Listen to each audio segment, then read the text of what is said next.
Hey, how's it going, everyone? Thanks so much for joining me for another real-time edit. Ooh, almost said that one wrong. Real-time edit. There we go. I got it. This is Ray Hennessy here. Almost forgot my last name. But it's a good start to this one, isn't it? Yeah, lots of fun. All right, let's get into this image. I got this lovely little semi-palmated sandpiper here. Photographed this on a jetty right along the ocean in New Jersey. I don't remember when this was. Sometime back in late summer, early spring, or geez, well, I'm on a roll today. Late summer, early fall during fall shorebird migration. And so, yeah, I'm just going to offset the composition a little bit more here. I kind of wish I would have dipped down a little bit more and included some more blurred foreground there, but in any case, this will do. Um, just going to go a little bit lighter, lift up the shadows a little bit, bring the blacks down for contrast. I'm going to throw a gradient on the bottom here to just kind of darken that corner, and I'm going to add just a little bit of green to it and warmth to kind of match the tone around it. Actually, I'm going to just go ahead and fully match the tone around it. Instead of a little, I'll go a lot. There we go. That's better. And then we got that patch up there. I think I'll just take care of that in Photoshop. I think I'll take care of everything else in Photoshop now. All right, so let's start out. Just going to smooth out this dark spot back here. I kind of smooth out a few of these spots. There we go. Let me make sure I didn't clone over the bird's tail too much. Doesn't look like I did, so that's good. And then we'll fill in that with a little bit of green. Make it a little prettier there, right?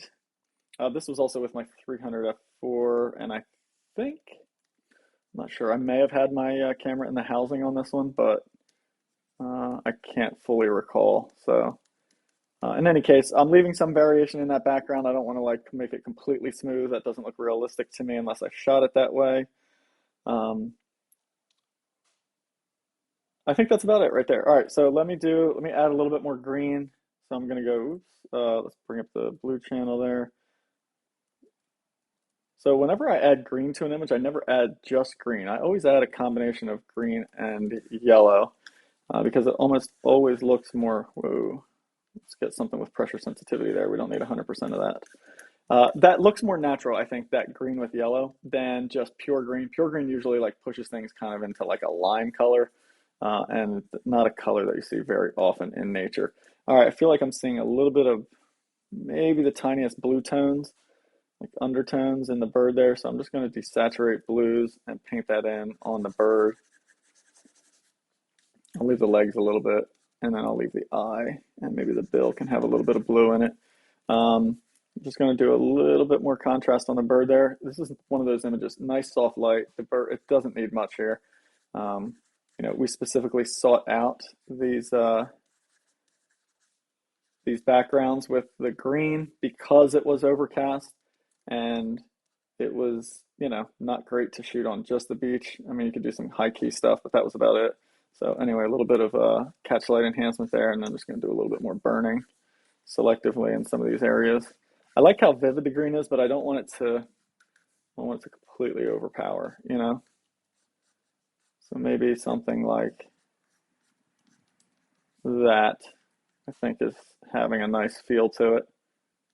Before, after. Yeah, there we go. See how it just cleans that up, right? Just everything looks a little bit smoother, more clean overall. Boy, I think that's about it. Another straightforward one here. I got to start picking some more difficult photos here. These edits are going quick. But, we'll see. I'm going to close this and go back to the original. We'll see the before and after, and there should be a decent difference here. Nothing major, but certainly cleaner on the left-hand side. Look at the head and the eye really standing out a lot more. These kind of dark blotchy patches back there kind of just fade away. So we go from that as the original to that as our final image. And definitely watch the head of the bird and that eye.